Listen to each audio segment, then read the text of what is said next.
Minum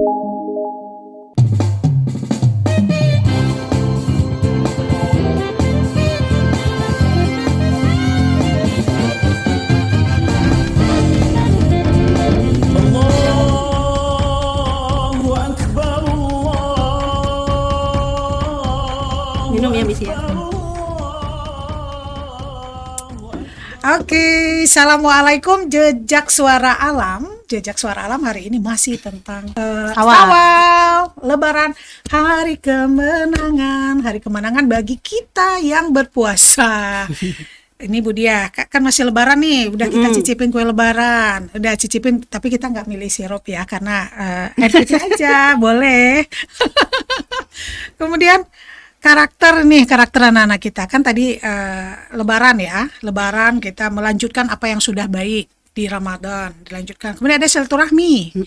Tapi catatannya kadang anak remaja kita nih diajak silaturahmi, Agak-agak gitu. sungkan ya, agak-agak segan lah gitu ya. Iya, dan kadang kita agak memaksa gitu jadinya kesannya. Kalau anak-anak kan ikut aja ya, karena happy dapat THR. Tapi kalau anak remaja kadang Udah nggak dapat lagi. nggak mau, ya mungkin mereka udah segan nggak mau ikut atau gimana tuh ya tantangannya di Lebaran ini. Ya makanya sebenarnya kan semua itu berawal dari pembiasaan ini sih.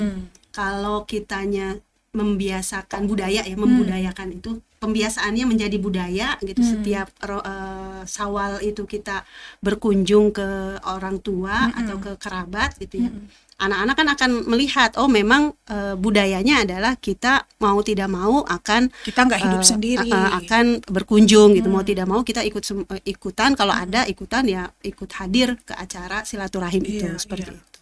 Tapi kalau misalnya kitanya juga sebagai orang tua tidak mempunyai semangat itu gitu ya, walaupun sudah berjalan apa ya istilahnya setiap tahunnya seperti itu, tapi tidak ada semangatnya ya, tidak ada ruhnya, itu akan nurun tuh Miss Mimi biasanya ke anaknya gitu. Jadi anaknya malah nggak mau. Apalagi kalau ada pembicaraan, males lah kalau abis silaturahim terus begini gitu, ada Atau berita mungkin ada yang kayak gini, berantem. iya ada berita begini, aduh ada gini Ada segala macam. gibah, Jadi, ada berantem. akhirnya ada sesuatu hal yang harusnya momen menyenangkan, jadi ada momen yang tidak menyenangkan, yang itu tertangkap gitu kan, Karena di anak-anak orang kita tuh tuanya, jujur turun ke banget ya, anak-anaknya. dia bisa melihat kita. Seperti itu. Atau ada kejadian yang tidak diselesaikan ketika kumpul bareng kan, kalau anak-anak biasa main akhirnya mungkin ada kesalahpahaman, berantem, tidak diselesaikan di situ. Atau mungkin mereka melihat orang dewasanya yang berantem. Ya seperti itu. Semuanya yang namanya orang berkumpul ya istilahnya seperti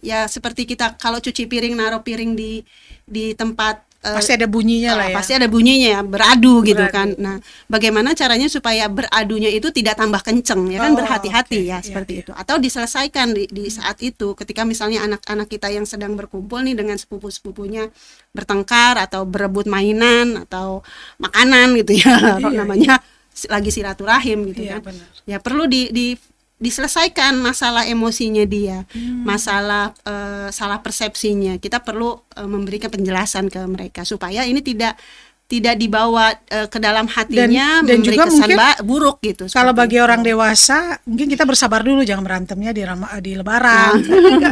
Kelihatan itu di cucu-cucu, di ponakan ya. Kalau misalnya ya intinya sih kalau ada perselisihan ataupun apa diselesaikan Di gitu. dalam keluarga besar ya. Seperti itu. Nah, dan harus jujur ya, maksudnya hatinya harus benar-benar lapang supaya energi negatifnya tidak terbawa terus gitu, seperti itu ya, positif aja jadinya kan atau netral lah ke anak-anak juga kan, seperti itu. Nah, kalau sudah terlanjur anak-anak remaja kita memang agak sulit Diajak silaturahmi nih. karena mungkin nggak ada teman sebayanya gitu ya, bisa banyak lah alasannya. atau ya males lah Segan. jauh gitu, atau acaranya apa sih membosankan begitu aja, nggak ada wifi lagi misalnya kan di kampung ya misalnya kayak gitu, dia nggak kenal sama orang-orang di sana, saudara di sana atau teman-teman di sananya nggak ada lah gitu, nggak ada teman selevelnya.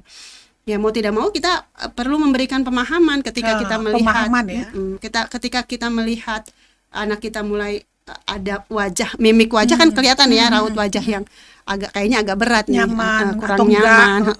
Itu kita perlu ngobrol sebelum berangkat tuh, kita perlu ngobrol, kita mau ke rumah nenek nih atau ke Iya. rumah uwa gitu ya, ke rumah om, ke rumah tante gitu kan. Kita mau ke sini ini diceritakan aja gitu silsilah itu tuh ya, silsilah gitu. keluarga biar tahu Sebutkan rootnya. kebaikan-kebaikannya mereka gitu. Itu juga kan menanamkan karakter ya, Iya, menanamkan nilai-nilai positif Berarti ke ada anak cerita kita. mungkin dulu kita ada hutang budi apa gitu diceritakan Seperti ya. itu. Hutang budi itu kan nggak harus berupa materi ya, Iya, tapi iya. moral Kebaikan-kebaikannya juga, diceritakan. atau mungkin nggak berpautan langsung dengan kita, misalnya dia orangnya yang sabar, Iya, misalnya iya. dia Mungkin bisa orang jadi contoh. gitu kan. Kita mungkin bisa mengambil ibrohnya gitu ya, mengambil pelajaran dari kehidupannya dia gitu. Seperti apa? Maka tantangannya memang di anak remaja nih, karena kan karakternya juga bukan hanya kita yang mempengaruhi, sudah ada lingkungan yang banyak. Apalagi kalau silaturahimnya bentrokan dengan acaranya mereka. Iya, Mereka kan juga ada lebaran. Mereka ada kegiatan agenda juga sama teman-teman gitu. Kita mau reunian lebaran Iya, nih misalnya, kayak benar-benar. gitu. Itu yang agak sulit sih. Saya minum nih Miss. Iya, iya. Jadi sebagai orang tua kita perlu sabar juga tadi ya, memberikan pemahaman, silsilah keluarga, menceritakan kebaikan-kebaikan keluarga tadi. Makanya gitu itu semua perlu dicicil. Oh, ini poinnya. Iya, jadi yang namanya membentuk karakter itu kan, Konsistensi. dia kan seperti mengukir ya. Namanya mengukir itu, memahat itu enggak Sekali pahat dalam, habis itu sekali berhenti. pahat langsung jadi kan, tapi kan sedikit-sedikit ya kan, mengukir Ya, itu konsisten. sedikit-sedikit. Dan dengan berbagai macam alat ukirnya kan, pisau ukir itu kan nggak cuma satu. Iya, iya. Pahat Ada yang itu ada yang halus, kecil, yang ada yang iya, besar, iya. ada yang agak bentuknya seperti apa gitu. Kita perlu menyesuaikan dengan apa yang mau kita bentuk, dengan karakter bahannya anak kita, bahannya seperti apa.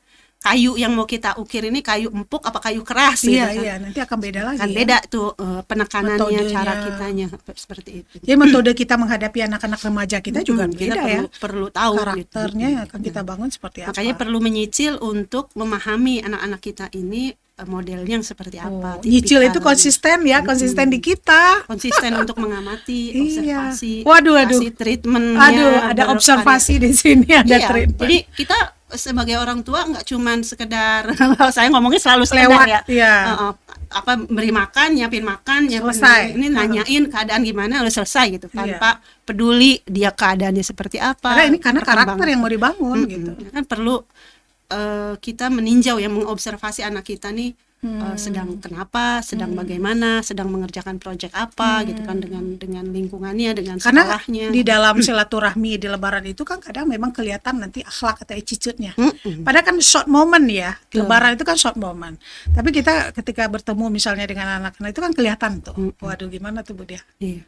Nanti kita juga bisa refleksi nih dari apa yang sudah mungkin selama 1 tahun kita membersamai anak-anak kita di momen Lebaran ini. Kita berkumpul dengan keluarga besar gitu ya. Kita bisa melihat karakter-karakter anak kita yang ternyata ketika berinteraksi dengan saudara-saudara kan Kurang ada yang pas. modelnya yang menarik diri, ngurung, main sendiri gitu, sibuk dengan HP-nya sendiri. Berarti kan ada yang salah nih, dalam artian dia tidak tahu tempat ya. Iya, kapan main HP-nya. Momennya adalah ini setahun sekali ketemu kerabat. Kalau HP kan setiap hari ketemu. Iya. Harusnya dia bisa mengendalikan diri gitu. Sabar kan. dulu berapa Maunya jam. kita kan gitu kan. Harusnya dia bisa mengendalikan diri, harusnya. Tapi kan harusnya itu perlunya ke kita. Harusnya saya sudah mengontrolnya dari awal. Berarti nanti evaluasinya sesudah itu. Jadi abis silaturahim itu kita observasi anak kita, kondisinya seperti apa, keadaannya seperti apa. Ajak diskusi anak nanti kita. kita refleksi dulu ke kita. Oh, ke kita sebagai orang tua ya. Saya sudah mengajarkan apa ya ke anak saya. Kok yang keluar nih anak saya misalnya asik main gadget sendiri misalnya di depan saudara-saudara, nggak ngobrol, atau dia canggung ketika mengobrol, kok kayak nggak percaya diri ya. Atau mungkin karena tadi nggak bisa ngatur waktu tentang gadgetnya, atau dia sendiri menarik diri karena tidak percaya diri seperti bertemu itu. orang asing. Apa yang sudah kita lakukan nih selama 1 tahun kemarin? Berarti saya kurang di sini nih gitu. Saya kurang ngobrolnya, kurang memberikan edukasi apa gitu, misalnya memberikan rasa percaya, yakin ke dia bahwa kebaikan itu setiap orang punya kebaikan yang bisa diberikan gitu ya. Bukan harga diri itu bukan dari materi gitu ya, tapi dari akhlaknya, dari kepribadian seperti itu. Misalnya kayak gitu. Percaya diri itu adalah satu hal yang ada di dalam diri dia, nilai-nilai positif yang ada di diri dia harus muncul. Gitu, seperti itu.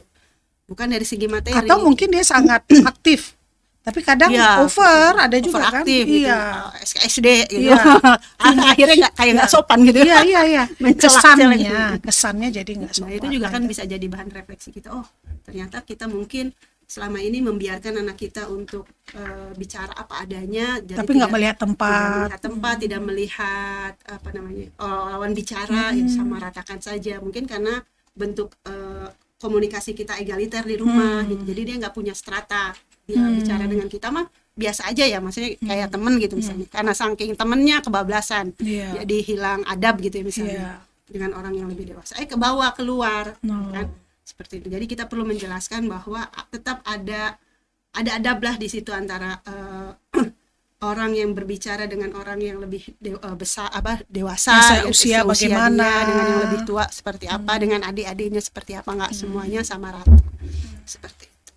Jadi memang momen refleksinya ke kita gitu. Lebaran itu bukan hanya hari kemenangan, tapi hari reflection juga untuk 11 bulan kemarin dan besoknya harus apa nih kita, 11 bulan berikutnya kita harus apa, supaya nanti di momen Ramadan itu bisa digenjot lagi untuk hal-hal yang lebih baik gitu ya.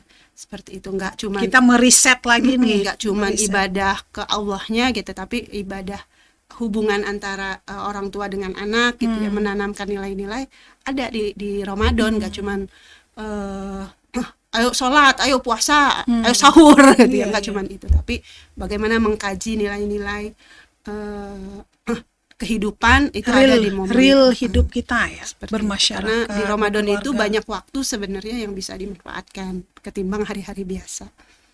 Maksudnya banyak waktunya mah sama ya teman, ada nilai waktunya itu sepertinya tuh Ramadan tuh ada waktu yang kita bisa ketemu bareng, ngumpul bareng, paling nggak kan di buka puasa sahur. Ya buka puasa sama sahur kan itu momen yang jarang kan, dan jarang kan.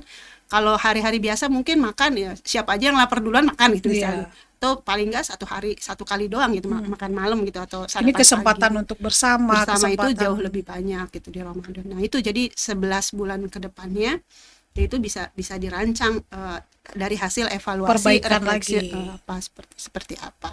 Nah anak-anak kita mana yang sudah baik gitu, mana yang sudah bagus di karakternya anak-anak, jangan diabaikan, tetap disupport, tetap dikasih apresiasi gitu, supaya dia merasa bahwa oh ya aku udah betul nih, udah ada di posisinya nih gitu, seperti itu.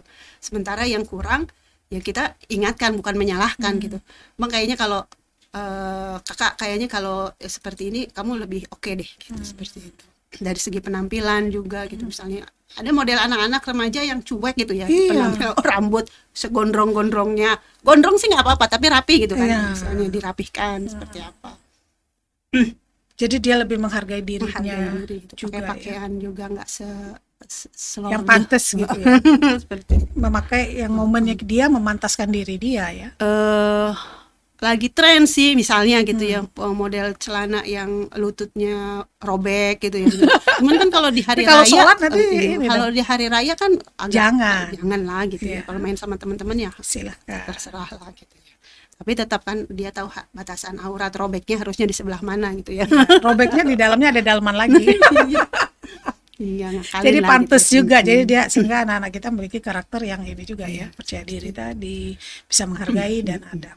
Jadi Lebaran itu, Syawal itu momentum bagi kita nih orang tua, katanya ada evaluasi tadi, ada refleksi lagi ya. Jadi memang hari kemenangan itu bagusnya jangan di hari Syawal aja, juga malah untuk bulan-bulan berikutnya ya. Indahnya hari kemenangan ya, itu untuk Lebaran kita, Syawal kita. Maaf lahir dan batin dari kami, taqabbalallahu minna wa minkum ya, semoga kita diberi kesehatan ya dan panjang umur, sehingga apa yang tadi kata Budia, kita bisa melihat anak-anak kita nih. Oke, Jejak Suara Alam.